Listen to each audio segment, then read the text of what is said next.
नमस्कार, जय जय राम, जय सिया राम। मेरे प्यारे सभी दर्शकों, आखिर एक तवायफ क्यों नागिन बन जाती है?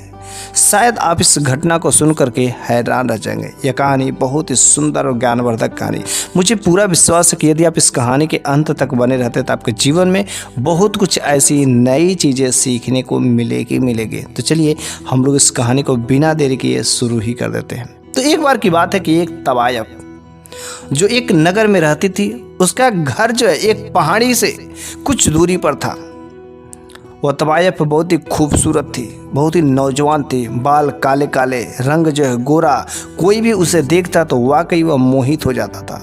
बस उस तवायफ के पास जो कुछ ऐसी वैसी कुछ जादूगर शक्तियाँ भी थी, जादूगरनी भी थी। इस वजह से वह जितने भी उस नगर के उस एरिया के सेठ महाजन थे, वह उन लोगों को अपनी तरफ खींचती थी, अपने जाल में फंसाती थी। और फिर जो है कोई भी पुरुष बस उसे एक बार देख लेता, उसकी तरफ मोहित हो जाता और वह जो है उससे ऊंची रकम लेकर के उसके साथ रात बिताने के लिए तैयार हो जाती थी। और वह तवायफ के पास इस तरीके से किसी प्रकार की कोई चीज़ की कमी नहीं थी। उसके घर में नौकर चाकर, पैसे, धन दौलत, हर चीज़ की भरपूर जो आलीशान की व्यवस्था थी।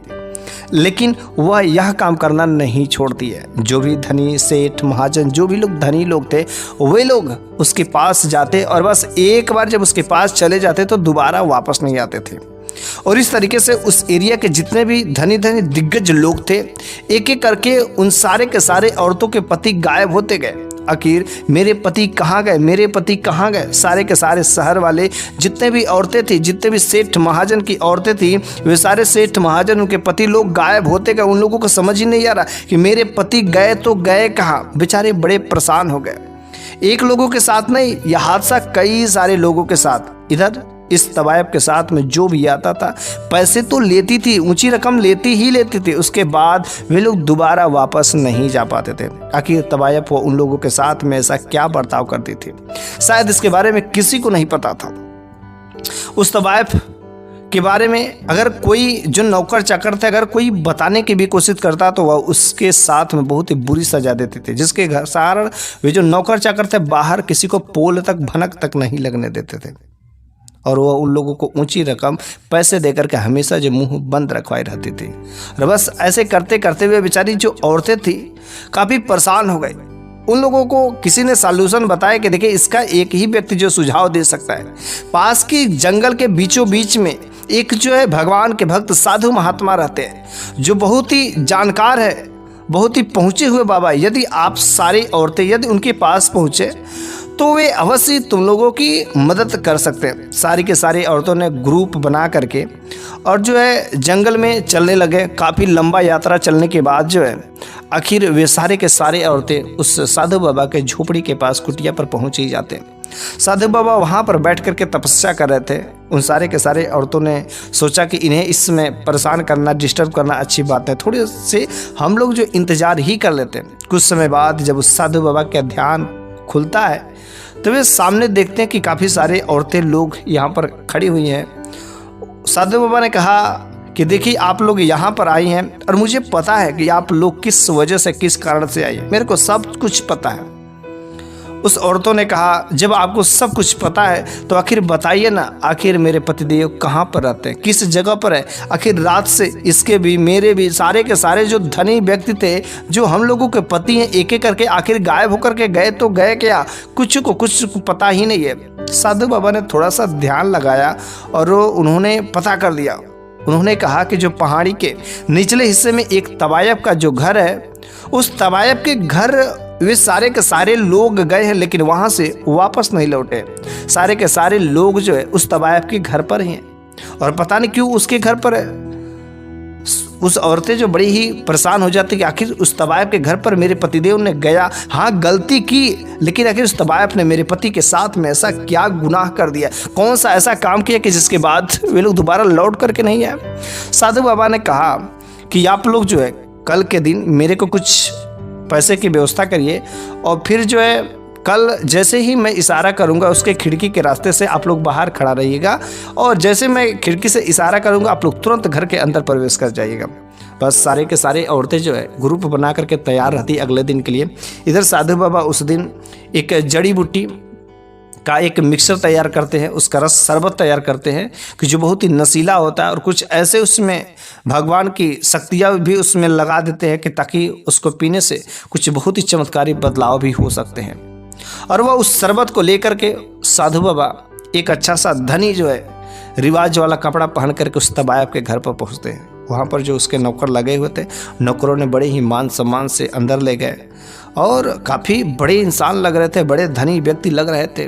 वह तवायफ जो अपना बाल खोले हुए अच्छे लिबाज में खूबसूरत रंग बदन जो है लगा करके बाल खोले हुए लहराते हुए आती है उस व्यक्ति के पास में और कहते कि हाँ बोलिए जी, आप यहाँ पर किस प्रयोजन से आए हैं?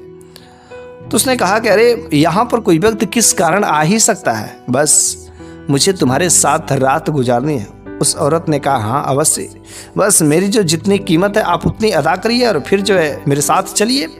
उस व्यक्ति ने कहा, जो धनी व्यक्ति में साधु बाबा भगवान के भक्त गए थे, कहते कि बताओ तुम एक रात के कितने पैसे लेते हो?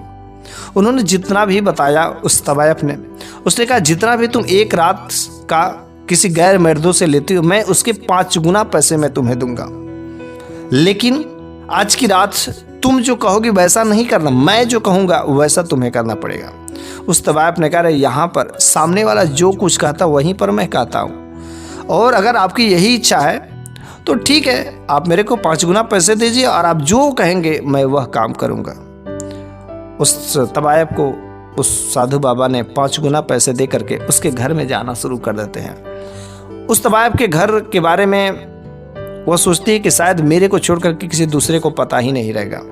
वो तवायफ जो उस कमरे में ले जाती है जहाँ पर जो है ऐसो हैवानियत का काम किया जाता है, उस जगह पर ले जाती है। लेकिन वो साधु बाबा कहते हैं कि नहीं, मैं उस जगह पर जाने के लिए नहीं आया, और आज इस महल में हमेशा तुम जो है मर्दों को ले जाती हो, लेकिन आज मैं तुम्हारे साथ नहीं जाऊंगा। मैं जहाँ पर लेकर के चलता हूँ इस महल में, उस जगह पर तुम चलना। वह तवायफ कहती है अरे महल मेरा है और आपको मेरे महल के बारे में कैसे क्या चीज़ें पता है? उस साधु महात्मा ने कहा अरे मेरे को सब कुछ पता है, बस तुम मेरे पीछे पीछे आओ। वो तवायफ कहती क्या आप बहुत बड़े जादूगर हैं या कोई तांत्रिक है जो सब कुछ आपको पता है? उसने कहा चलिए ठीक है, कोई बात नहीं। और इस तरीके से वह साधु बाबा नीचे के सारे कमरों को पार करते हुए 2nd फ्लोर पर चले जाते हैं। वह तवायफ कहते अरे यहाँ पर इस जगह पर क्यों आ रहे, ऊपर जाना मना है? उसने कहा नहीं, मैं जो कहता हूँ वैसा ही तुमको करना पड़ेगा। जब वह 2nd फ्लोर पर जाते हैं तो वहाँ पर जो एक दरवाज़ा रहता है, जो बहुत ही बड़ा जो है वह कमरा रहता है, उस कमरे का जो है दरवाज़ा बंद रहता है। साधु बाबा ने कहा इस दरवाज़ा को खोलो। तवायफ ने कहा नहीं, आप इस दरवाज़ा को खोल करके क्या करेंगे, क्या फ़ायदा है? आप अगर इतने बड़े जादूगर हैं, तांत्रिक हैं, इतने बड़े जो है अगर सिद्ध पुरुष हैं, तो आप इस दरवाजे को भी खोल लीजिए। साधु बाबा ने बस एक ही बार हाथ रखा और जितने सारे उसके अंदर दरवाजे थे सारे के सारे दरवाजे खुल जाते हैं। और जब दरवाजे खुल जाते तो वह कमरा बिल्कुल खाली था। उस तवायफ ने कहा देखिए यह कमरा बिल्कुल खाली है, इसमें कोई नहीं है, आप झूठ में बिना मतलब का परेशान हो रहे थे कि चलिए हम लोग अपना काम किया जाए। उसने कहा काम क्या करना है कि चलिए शरबत पिया जाएगा, फिर से उसके बाद जो गुनाह करने वाला काम है गुनाह किया जाएगा। वह जो गुनाह करने का दावत देना शुरू कर देती है। लेकिन उस साधु बाबा ने कहा कि नहीं, मैं आज तुम्हारा शरबत नहीं पीऊँगा, बल्कि मैं तुम्हारे लिए कुछ खास शरबत लेकर के आया और आज तुम्हें मेरी शरबत पीना पड़ेगा। और इस तरीके से वह जो है तवायफ कहती है अपने नौकरानी से कि जाओ 2 गिलास ले आओ। साधु बाबा ने कहा 2 गिलास किस लिए, मैं ये सब काम नहीं करता। भले ही मैं धनी व्यक्ति हूँ, लेकिन मैं भगवान को मानने वाला हूँ और मैं ना तो शराब पीता हूँ ना तो शराब के मुँह लगाता हूँ। हाँ बस ये तुम्हारे लिए मैं ही लाया हूँ। और बस 1 गिलास में उस साधु बाबा ने उस तवायफ को देता है और वह पी करके मस्त हो जाती है। पी करके वहीं पर कुछ ही समय में वहाँ पर वह मूर्छित होकर के गिर जाती है, इतना उसमें नशा रहता है। तब तक जो साधु बाबा को मौका मिल जाता है और वह छत के रास्ते से जंगला खोल करके उन सारे के सारे औरतों को बुला लेते हैं। सारे के सारे औरतें एक एक करके उस घर में प्रवेश कर जाती है, 2nd फ्लोर पर चली जाती हैं। जब उस तवायफ का मूर्छित से होश आता है तो वह देखती थी यहाँ पर इतनी सारी औरतें, आखिर यहाँ पर ये औरतें कैसे आ गए? उस तवायफ ने उससे कहा अरे तुम यहाँ पर इन लोगों को क्या करने के लिए बुलाया है? साधु बाबा ने कहा तुम अभी तक मेरे को पहचान नहीं पाई। अरे मैं एक भगवान का भक्त हूँ, मैं एक महात्मा हूँ, मैं एक साधु बाबा हूँ, और शायद तुम इन औरतों को पहचान चुके गए, तुमने इनके औरतों के पतियों को आखिर कहाँ पर रखा है? इनके औरतों के पति यहाँ पर आते हैं, गुनाह करते, तुम्हारे साथ हैवानियत का काम करते हैं, लेकिन उसके बाद वे लोग कहाँ चले जाते हैं? हाँ, मैं मानता हूँ कि इनके पतियों ने गलती किया है, इनके पतियों को कर्म की सजा तो ऊपर वाला देने वाला है, लेकिन तुम कौन होती हो इन्हें इस तरीके से हालत करने का? इन्हें जो यहाँ से गायब आखिर कहाँ हो जाते हैं? उसने कहा करे छोड़िए ना, ये सब छोड़ो, ये सब बेकार की बातें, और तुम यहाँ पर जिस काम के लिए बस उस काम को करो, इन औरतों का चक्कर में छोड़ दो। उसने कहा नहीं, मैं यहाँ पर उस काम के लिए नहीं आया हूँ, मैं यहाँ पर इनके पतियों को मुक्त कराने के लिए ही आया हूँ। वो तवायब कहती यार कुछ भी कर लो, मैं इनके पति को मुक्त नहीं करने वाला हूँ। उस साधु बाबा ने कहा अगर सोच लो, अगर तुमने इनके पतियों को मुक्त नहीं किया तो तुम्हारी भी हालत वैसी ही होगी जैसे इनके पतियों की हालत तुमने किया है, सोच लो। उस तवायब ने कहा हाँ हाँ, अरे करना है तो जो कर ले। वह तवायब समझती है कि मेरे जैसा बुद्धिमान, मेरे जैसा जादूगर, मेरे जैसा खूबसूरत तो कोई नहीं होगा। वह जो है तवायब कहती कि सोच लो, अगर तुमने मेरी बात नहीं मानी तो मैं भी तुम्हारा हालत तो वैसा ही करूंगी कि जैसा इनके पतियों के किए। साधु बाबा ने कहा ठीक है, तब तुम अपनी भी आजमाइश कर लो। उस तवायब ने कई सारे अपने जादूगर का जो भी तांत्रिक उपाय होते जो जानती थी, जिससे वह उन लोगों के पतियों को गायब करती थी, वह सारे के सारे उपाय करती, लेकिन वह फेल हो जाता है। बस साधु बाबा ने जब सारे उपाय वह कर लेती है तो अपने कमंडल से जल निकालते, भगवान का नाम लेकर के कहते हे भगवान, अरे तू सबको रखवाला है, तो सब कुछ जो न्याय करने वाला है, और आज इस तवायब की वैसी ही हालत बना दे जैसा कि इन औरतों के पतियों के साथ में वैसा किए। और बस उस जल को लेकर उस तवायब के ऊपर फेंक देते, उसके शरीर में अचानक बहुत जोर से जलन होने लगती, ऐंठन होने लगती, शरीर पर गिर जाती है, जमीन पर गिर करके ऐंठने बैठने लगती है, और देखते ही देखते एक बहुत बड़ा जो है एक सांप बन जाती है। अब तो वह सांप जो है फुफकारती है, मारती है, लेकिन जैसे ही वह सांप फुफकारता है साधु बाबा तुरंत उसके ऊपर थूक देते हैं। जिसे थूकते उसकी आंखों पर चल जाता है और खूब जोर से जलन होने लगता है और वह इधर उधर ऐंठने लगती है। लेकिन जब वह ऐंठने लगती है तो उसने कहा कर छोड़ दो, अभी भी मौका है, अभी जो तुम्हें इतना जलन हो रहा है इनके पतियों को बता दो, छोड़ दो, आखिर कहाँ है? बस उस तवायब ने मजबूरन में कहा कि इसी कमरे में है। जैसे वो उस तरफ उंगली करती है, सारे के सारे जो वे लोग नजर आ जाते हैं, लेकिन क्या नजर आता है उस कमरे में? बिल्कुल हैरान कर देने वाला कुछ ऐसी दृश्य दिखाई देती है कि कई सारे अनेक प्रकार के जानवर जो है बंद पात्र में पड़े हुए, शीशे में पड़े हुए, और सारे के सारे जानवर बेचैन है बाहर निकलने के लिए। और साधु बाबा कहते करे ये लोग कौन है, और ये तवायब इन लोगों का हालत ऐसे कैसे तुमने बंद करके क्यों किया? तवायब ने कहा अरे मेरे पालतू जानवर है, छोड़ दो इन लोगों को। साधु बाबा ने कहा औरतों से, अरे देखो इस तवायब कितनी झूठ बोले, इतनी दर्द की सजा काट रहे उसके बावजूद भी झूठ बोले, ये सारे के सारे तुम्हारे पति हैं, और ये तवायब जो एक एक करके तुम्हारे पतियों को जानवर बना करके कैद करके रखी है, इस वजह से आज देखो तवायब की हालत ऐसी हो गई।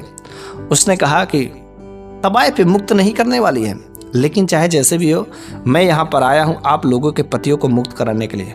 बस साधु बाबा ने तुरंत जो है कुछ मंत्रों को अभिमंत्रित किया, और उसके बाद अपना जो है जादूगर कुछ भगवान का नाम लेकर उसके ऊपर जो जल छिड़का, तुरंत जो कांच ऑटोमेटिक सब फूट जाते हैं, और जब फूटे जाते हैं और कमंडल्स में से जल निकाल करके सारे के सारे जानवरों को पिला देते हैं। जैसे जैसे जानवर पीते जाते हैं फिर से वह अपने अपने इंसानी में रूप में आ जाते हैं, और फिर सारे के सारे औरतें अपने अपने पतियों को पा करके बहुत ही खुश होती है, प्रसन्न होती है।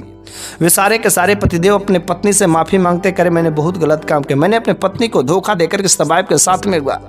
सारे के सारे पत्नी ने अपने पति को माफ़ किया, क्योंकि वे लोग अपने गलती का प्रायश्चित कर चुके थे कि मैं अपने पत्नी को धोखा दिया। फिर वह तवायब जो एक भयानक जो नागिन बन चुकी थी, उसके दर्द से तड़प रही थी, वह जो है साधु बाबा उसको छोड़ करके वैसे ही जा रहे थे, लेकिन तब तक वह नागिन जो इंसानी आवाज में बोल पड़ती है, अरे महात्मा अब जो भी पवित्र आत्मा हो, सिद्ध पुरुष हो, मेरे को माफ़ कर दीजिए। अरे आज तक मैं तो समझती थी कि मैं ही बहुत बड़ी जादूगरनी हूँ, लेकिन आज मैं आपके आगे में फेल हो गई। आप जो है अंतर्यामी हैं, मुझसे बहुत बड़ी गलती हो गई, मेरे को माफ़ कर दीजिए, और आज से मैं आइंदा ऐसी कोई हरकत नहीं करूँगी। साधु बाबा ने कहा अगर तुम आज से कसम खाओ कि सारे के सारे काम को छोड़ करके इस तवायब खाना को बंद करना है, फिर से यहाँ पर एक भगवान का पवित्र मंदिर बना करके यहाँ का जो घर जो पवित्र स्थान बनेगा, तभी जो है। उस तवायब ने कहा आप जैसा कहेंगे वैसा ही करेंगे, बस एक बार मेरे को जैसी थी उसी अवस्था में मेरे को बना दीजिए, और मैं कसम खाती हूँ कि सारे के सारे ये सब हरकतें मैं छोड़ दूंगी और भगवान के मैं उसी दिन से पूजा पाठ करना शुरू कर दीजिएगा। बस उस भक्त ने उसको भी अपने कमंडल में से जल निकाल कर पिलाया। जैसे ही वह जल पीती है, कुछ समय बाद फिर से वह वैसे ही खूबसूरत स्त्री बन जाती है और वह साधु बाबा के सामने नतमस्तक होकर कहती कि आखिर आप मुझसे जीत ही गए। आपका जो परमात्मा है ना, आपका जो भगवान है ना, आप मुझसे महान है। इस कारण से आज आप जो कहेंगे वैसा ही हम काम करेंगे। उस साधु बाबा ने कहा तब इस तवायफ खाना को बंद करो और इसको एक भगवान के सुंदर जो है मंदिर के रूप में तब्दील कर दो, ताकि जिससे अनेक प्रकार के लोग यहाँ पर भक्त आएंगे, अपने कष्टों को जो है सुनाएंगे और उनके कष्ट जो है दुख दूर होंगे और तुम्हारा भी धीरे धीरे अंतिम जो समय भी आ जाएगा और तुम्हारी जो ज़िंदगी अच्छी हो जाएगी, बदल जाएगी। इस तरीके से उस तवायफ खाना को बिल्कुल एक भगवान के मंदिर में जो है तब्दील हो जाता है और वह तवायफ जो बिल्कुल एक शुद्ध जो स्त्री बन जाती है। हर प्रकार के गलत कार्यों को छोड़ करके वह एक जो पुरुष से शादी भी करती है और वह एक अच्छी ज़िंदगी गुजारने लगती है। इस तरीके से वह तवायफ का जीवन बहुत अच्छी से खुशहाली से भर जाता है, क्योंकि वह भगवान की भक्ति भाव करने लगती, अपने गलतियों का प्रायश्चित करने लगती है। और जो भी अपना इंसान जो कर्म करता है, उसके कर्म का तो फल का तो सज़ा भुगतना ही पड़ता है और उस तवायफ को भी ऐसे ही कर्मों का तो फल की सज़ा तो मिलेगी ही मिलेगी। बस उसके न्याय में देर होता है लेकिन अंधेर नहीं होता। इसलिए हम सभी को चाहिए कि भगवान की भक्ति भाव हमेशा करना ही चाहिए। भगवान की भक्ति भाव करने से हमारे शरीर के जितने भी दुख दर्द रहेंगे, सारे के सारे दुख दर्द समाप्त हो जाते हैं। बस भगवान की भक्ति भाव सच्चे दिलों और जान से हम सभी को करना चाहिए। जय जय राम, जय श्री राम।